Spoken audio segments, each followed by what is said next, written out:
ভাই ভাই কত টাকা ভিক্ষা দেন ভাই। এই তোমার দেখে তো সুস্থই মনে হইতেছে, কাজ করে খাইতে পারো না নাকি? ভিক্ষা কেন করো তুমি? ভাই আমি গরিব অসহায়, আমারে কেউ কাজে নেয় না ভাই, কত টাকা ভিক্ষা দেন ভাই। এরা হচ্ছে দুনিয়ার আইলসা, ভিক্ষা চাইলেই মানুষ দেয়, টাকা পায়, এই কারণে কাজ করে না। চলো তো ভাই। মিস্টার সজীব, কি ব্যাপার? তুই আমার নাম কেমনে জানলি? আচ্ছা তুমি কি ওর সামনে আমার নাম বলছো? আরে ধুর কি বলো, ওর সামনে তোমার নাম কেন বলবো? তাহলে ওর নাম জানলো কিভাবে? তুই কেমনে নাম জানছিস আমার? তো দেশে কবে আসলেন? আপনি তো বেশিরভাগ সময় দেশের বাইরেই থাকেন, তাই না? দেশে আসছি, ওর সাথে আমার রিলেশন, আমি ওরে দেশের বাইরে নিয়ে যাব, এরপর দেশের বাইরে গিয়ে ওরে আমি বিয়ে করব। হ্যাঁ, আপনার ব্যবসার প্রোডাক্ট তো আপনার সামনেই আছে। এবারের প্রোডাক্টটা কবে সেল করছেন? এই ফকিরের বাচ্চা, তোর এত কিছু জানি না লাভ কি? এখনো বুঝতে পারছেন না আমি কে? আমি ডিবি অফিসার। মারার চেষ্টা করবেন না, চারিদিকে পুলিশ আছে, সোজা গুলি করবে। ডিবি অফিসার মানে? স্যার স্যার স্যার আমার অনেক বড় সর্বনাশ হয়ে গেছে স্যার। আচ্ছা আপনি বসুন। স্যার যেভাবে পারেন আমার মেয়েটাকে উদ্ধার করেন। কি সমস্যা বলুন তো?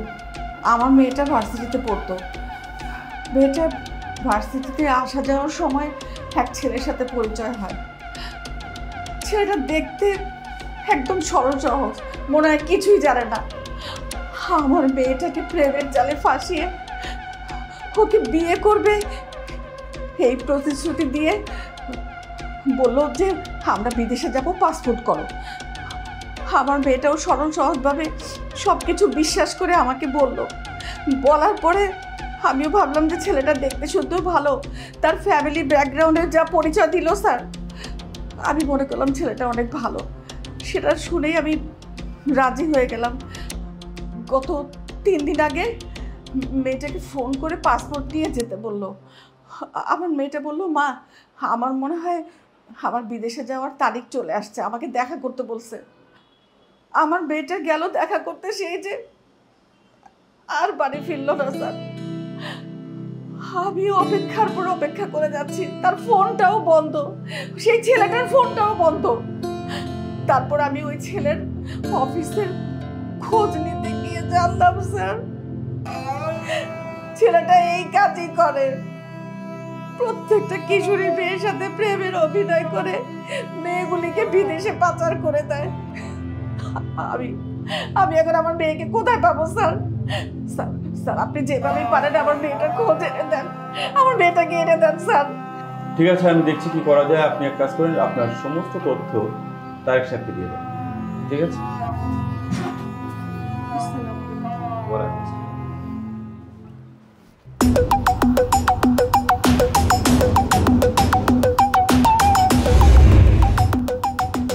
শোনেন, আপনাদের মতো মেয়ের সাথে সে প্রেমের অভিনয় করে, লোভ দেখায়, বিয়ে করে বিদেশে নিয়ে যায়, সেখানেই সে সংসার করবে।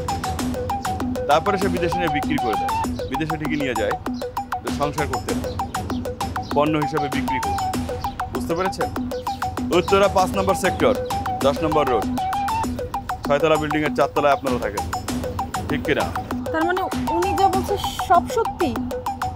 তুমি আমাকে দেশের বাইরে পাচার করার জন্য তুমি আমার সাথে সম্পর্ক করেছো?